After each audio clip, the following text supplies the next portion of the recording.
वडोदरा शहर की जीर्ण ऐतिहासिक और हेरिटेज इमारतों के मद्देनजर आज पालिका की बड़ी कचहरी के कॉन्फ्रेंस हॉल में वडोदरा के मेयर पिंकीबेन सोनी की अगुवाई में एक विशेष बैठक का आयोजन हुआ। वडोदरा शहर में विभिन्न हेरिटेज इमारत मौजूद है, जिसके तहत वडोदरा शहर के मध्य में मौजूद अति पौराणिक जीर्ण मानवीय बिल्डिंग समेत अन्य हेरिटेज बिल्डिंग है, जिनकी मरम्मत का कार्य होना है।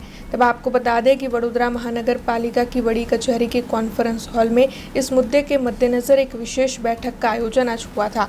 मेयर पिंकीबेन सोनी की अगुवाई में ये बैठक मिली थी, जिस दौरान म्यूनिसिपल कमिश्नर अरुण महेश बाबू, वडोदरा शहर पुलिस कमिश्नर नरसिम्हा कुमार, गुजरात विधानसभा के मुख्य दंडक बालकृष्ण शुक्ला, साथ ही डिप्टी मेयर चिराग बारोट, स्थायी समिति के चेयरमैन डॉक्टर शीतल मिस्त्री और राजवी परिवार के हेरिटेज बिल्डिंग एक्सपर्ट मौजूद रहे थे। इसके अलावा भी अन्य कई पदाधिकारियों और अधिकारियों की मौजूदगी इस बैठक के तहत दर्ज की गई थी।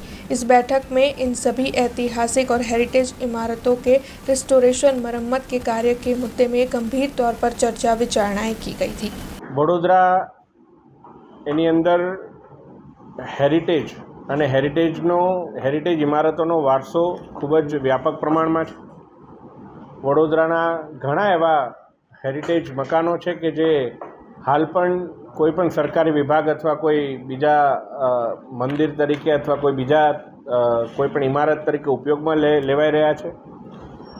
અને અમુક જે વડોદરાના હેરિટેજ દરવાજાઓ છે એમને લઈને પણ ઘણી ચિંતા વડોદરા નગરજનોમાં વડોદરા મ્યુનિસિપલ કોર્પોરેશન દ્વારા અને ચૂંટાયેલા પ્રતિનિધિઓ દ્વારા વ્યક્ત કરવામાં આવી હતી।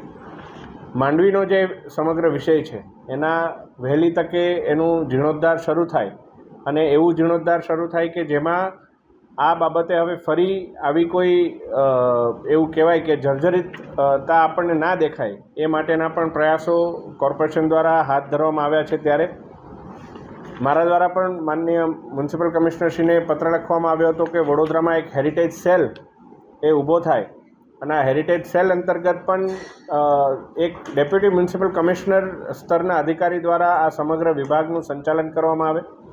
ત્યારે વડોદરા મ્યુનિસિપલ કોર્પોરેશન દ્વારા માનનીય મેયરશ્રીની અધ્યક્ષતામાં આજે એક બેઠક બોલાવવામાં આવી હતી। મ્યુનિસિપલ કોર્પોરેશનના તમામ વિભાગીય અધિકારીઓ સાથે મળી અને એક ડિટેલ્ડ ડિસ્કશન માંડવીના જીર્ણોદ્ધારમાં અત્યાર સુધી આપણે શું કર્યું છે, કયા કયા કન્સલ્ટન્સીના આપણી પાસે રિપોર્ટ્સ આવ્યા છે, સ્ટ્રક્ચર સ્ટેબિલિટીને કયા કયા પરિબળોથી તકલીફ પહોંચી છે, આ જર્જરિત થયું છે તો એની પાછળ કયા કયા પરિબળો જવાબદાર છે એનો પણ એક ડિટેલ્ડ રિપોર્ટ એએસઆઈ દ્વારા પણ આપવામાં આવ્યો। કોર્પોરેશન અધિકારીઓ દ્વારા પણ આ બાબતે ચિંતન કરવામાં આવ્યું। સૌથી પહેલાં મીડિયાના મિત્રોને આભાર કે આજના મીટિંગનું આપ લોકો કવરેજ આપી રહ્યા છો, કારણ કે આ વડોદરાની ઓળખને લઈને એક બહુ મહત્વપૂર્ણ બેઠક હતી, જેથી કરીને વડોદરામાં એક હેરિટેજ સેલ તૈયાર કરવામાં આવે અને આ હેરિટેજ સેલનું મૂળભૂત એક્શન પ્લાન કેવી રીતે રહેશે એના બાબતમાં ચર્ચા થઈ હતી। માન્ય મેયરશ્રી, દંડકશ્રી, સાંસદ સભ્યશ્રી, ધારાસભ્યશ્રીઓ, પદાધિકારીઓ અને અધિકારીઓનું મિટિંગ થઈ હતી, એમાં પોલીસ કમિશનર પણ સાથે જ હતા। જેથી કરીને સૌથી પહેલાં માંડવી ગેટથી અમે કામગીરી શરૂઆત માટે નક્કી કર્યું છે। આપ જોઈ શકો છો કે જે સ્ટ્રક્ચરલ સ્ટેબિલિટીની ઇસ્યુઝ હતો એ બાબતમાં સ્ટ્રક્ચરને સ્ટેબલ કરવા માટે હાલ પૂરતું ટેમ્પરરી અમે એમરજન્સી પાવર્સમાં કરીને એને સ્ટેબલ કર્યું છે।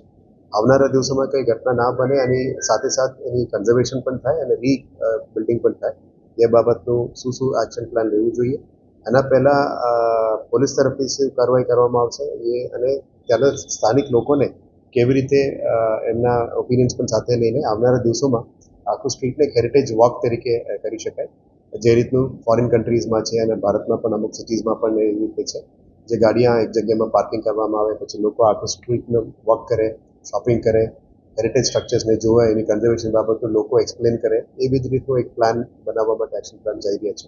આવનારા દિવસોમાં પદાધિકારીઓ અને સ્થાનિક લોકોને વિશ્વાસમાં લઈને આ કામગીરી કરવામાં આવશે। સાથે સાથ માંડવી ગેટના સિવાય 4 જે ગેટ છે, પાણી ગેટ, લેરી ગેટ, આ બધા ગેટ્સનું અને હેરિટેજ વોક મ્યુઝિયમ, પછી આવનારા દિવસોમાં સુરસાગરનું બ્યુટિફિકેશન અને એક લેઝર શો, આ બધાનું કેવી રીતે પ્લાનિંગ કરશું એ પણ હાથ ધરવામાં આવ્યું છે।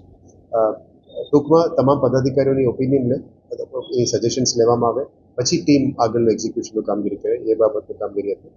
हमसे जुड़े रहने के लिए हमारे YouTube चैनल को सब्सक्राइब करें और नई वीडियो की नोटिफिकेशन के लिए बेल आइकॉन को दबाएं।